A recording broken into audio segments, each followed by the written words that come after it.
we're going to be talking about some tag titles. Your very first WrestleMania. Yeah. Does it feel like it's been 25 years since 1997? It does not for me. In some ways, it feels like it's been a blink of an eye. But in other ways, I have to go back and realize 25 years. I've got a lot of anniversaries coming up. Technically, this was my first WrestleMania because I debuted the day after WrestleMania 1996. We've already covered the whole idea. I got my information package that said Mutilator on it. WrestleMania then is not what it is now. Right. It's not WrestleMania week. It was WrestleMania weekend. You'd get there probably on a Thursday. And then you were off to the next town on a Monday. You didn't come back and do the same city like you do now, which is great for the men and women. I have to resist the urge to say it's great for the guys. So if I say guys from this moment on, the guys is collective guys and gals of everybody in the dressing room. And that was always really difficult to peak for emotionally for your WrestleMania match. Get back in your car either that night or the next day. Usually you drive the next day because of the post-WrestleMania party. But the party made it even more difficult because now you have to try to peak after the party where you've had the world's best shrimp cocktail, a directive of Mr. McMahon. And so it is a better deal today for the guys and women in the dressing room. But WrestleMania was still a big deal. I watched the first one. I watched 96 from the crowd. Saw Bret and Shawn Iron Man. How did you watch it from the crowd? Throw a baseball hat on? Well, I had the baseball hat on. And also, I don't think as many WWF fans were as familiar with Cactus Jack as you might think. Right. There were some crossover fans. But it was this 1996. I'd estimate about 25% of the WWF fans. The internet. Well, there wasn't really internet fans, but you're talking about your sheet readers, your insiders. They knew. I'd say about 25% of the audience knew. And I think I went up there and watched from the crowd just for that final match, and because that's the match everyone wanted to see. Yeah, they're not focused on you. And I think I was on the hard camera area. Where the WWF will put friends and family. Right. But it wasn't a situation where you had a suite filled with 100 people. Right. It was just me and somebody who worked in PR at the time. And we took in I've always loved to watch the big matches in person. It's different. So even when I was the commissioner, the GM, if something was big, I would go out there so I could absorb the atmosphere. And feel it. Yeah, I'd be part of it. So I'm glad we're talking about it. Eventually, we probably were bound to, but I've developed a reputation online for hating that match. And I love Shawn Michaels. I love Bret Hart, the Iron Man match. But that WrestleMania 12 match, I just feel like the concept of it being an Iron Man match made it less fun for me. I think some of the fun of wrestling is he going to hit his big move? This could be it. Yeah. And the edge of the seat anticipation is gone if I know, well, just watch the last 5 minutes and you got it. And so I found myself fast forwarding that match to the end, and I missed a lot of great action. I missed a lot of great stuff, but I just think from a psychology standpoint of taking the fans on a ride of, oh, he got it, no. Because even if he does, it ain't over. Yeah. And the idea that it could end at any minute, I think the Iron Man stipulation is maybe the worst. No, I don't mean the silliest, like so-and-so on a pole, Judy Bagwell on a pole or whatever, but the Iron Man thing, I think any other stipulation would have made that match more enjoyable. What say you? An hour is a long time for all but the most diehard fans. Hour is a long time. Yeah. So I look at like the NXT Classic that Bayley and Sasha had. Yes. 30 minutes. I like a 30-minute Iron Man. Yeah. Iron Woman. I also think I would have liked to have seen more falls. Yes. The 1-0. Oh, man. I'd like to see 3-2. I don't know what it was like behind the scenes, if both men were resistant to losing a fall, or if they thought that would make the one less meaningful. Maybe. I would say that in soccer and for the international audience, football, I'd rather see a 3-2 game than a 1-0 game. Yes. I don't think it reduces the importance of the 3 and the 2. I remember when I was in WCW, we had like a Texas death match type of tag team match in Chicago at the UIC Pavilion. And that was a pretty strong market for us. And it was me and Rick Rude against Sting and Ricky Steamboat. And so we're talking some major talent out there, and me, right? But we started to try to put something together and came to the Falls. And nobody really wanted to drop a fall. And I was like, you can beat me as many times as you want because I'm going to continue to get up, and that will only make... I don't know if I shared that with the guys, my feeling like, go ahead, pin me 5 times. I'm not staying down. That means I will get up 4 times. And so I hate to think that ego got in the way of that. I thought it was a great match. Oh, for sure. Great match. I love the super kick on the... was it the timekeeper?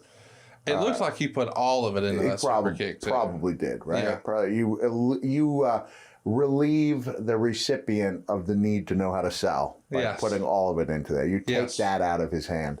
And so I thought it was a great match, and it was built up the childhood dream, and Sean had the amazing entrance. It was a moment, for sure. Yeah, I think, maybe they would have been better served by a different stipulation. It feels like to me if it was a 3-0 Super Bowl, like a great defensive battle Super Bowl, but when it was over, people would say, well, that sucked. I'd rather it be 27-24. Yeah. It's still a 3-point victory, but let's put some points on the board. I'm with you. But I do like your approach from, hey, beat me 4 times. I'm going to keep getting up. But that makes you look like a Superman, right? You just keep coming. I felt about it. I was surprised that I didn't have more cooperation. And so that was the night of many defeats for me, and I felt like it only made me stronger. When do you think that changed in the business, or has it changed? Because it does feel like wins and losses in time, everybody sort of to come around to your way of thinking. Well, you can't get beaten like a drum continually. The message has to be sent from the company in some way that this is a guy worth paying attention to. Right. And you've seen, like I feared, just going back a few weeks, Finn Balor came out without music on Raw. And I went, oh, God. That's the problem with having a great entrance, is that when you no longer have a great entrance, a major arrow's been taken out of your quiver. And so I was shocked when he actually won the title from Damian Priest. But there's an example of, oh, man, they took that big entrance away from him. That's a signal to the fans that we're not supposed to take him as seriously, when in truth it was probably just a timing deal, especially given that he won the championship. But when I went into WWF at the time, let's call it what it was, right? I think you're allowed to preface everything at the time. There was still the old timer feeling that you can't get beaten on television. Mm-hmm. That Honky Tonk Man probably this day believes you can't get beaten on TV. And I remember Harley saying to me to watch it because I was losing a lot. He said, you have to watch those wins and losses. And then you also get yourself in a position like when I was in TNA and then switched over and did a few matches with, I was with WWE from 2005, 2008, did a handful of matches. TNA, I did, a handful of pay-per-views and some TVs. And there was a young man, Chris Giordano, who lived in Seaford, New York, who I actually name-dropped on Raw. And WWE wanted to know about this guy. Like, what's this? Well, he was a young man with cerebral palsy, and I used to go with my kids to his house, and we watched the pay-per-views, and he had an elevator, and my kids, that might as well have been at an amusement park, because they love going up and down in the elevator. And so Chris would get concerned about my matches and get upset when I lost, until his dad told me he came to realize that I always lost. So that he wasn't as upset about it. And I think that's where you run the danger. If you're no longer a threat to win, and you can't help people suspend their disbelief because they know, or at least they feel and have reason to feel, that you are going to lose that match, that's not good. But I think things started to change when the wrestling wars heated up, when there was more of an emphasis on good matches taking place on a regular basis, because most of the viewers had grown up in an atmosphere where they watched squash matches. Yes, absolutely. And a win was a win, and a loss was a loss. There was really no gray area. There were top guys. There was enhancement talent.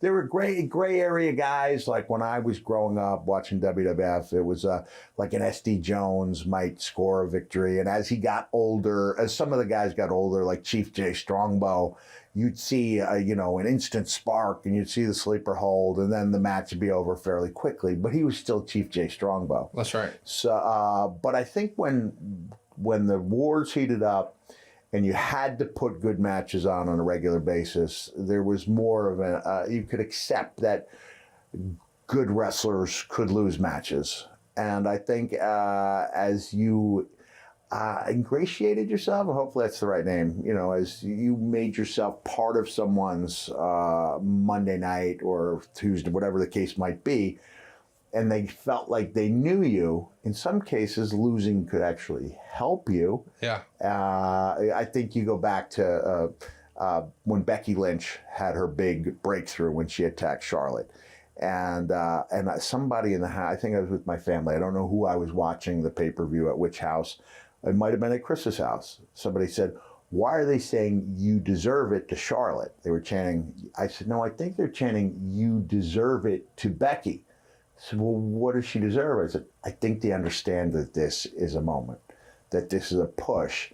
And so you do get that goodwill accrued from being treated. I think it's a fine line, because you're not doing as well as the company's not treating you as well as you feel that talent should be treated. You're on one side of the line.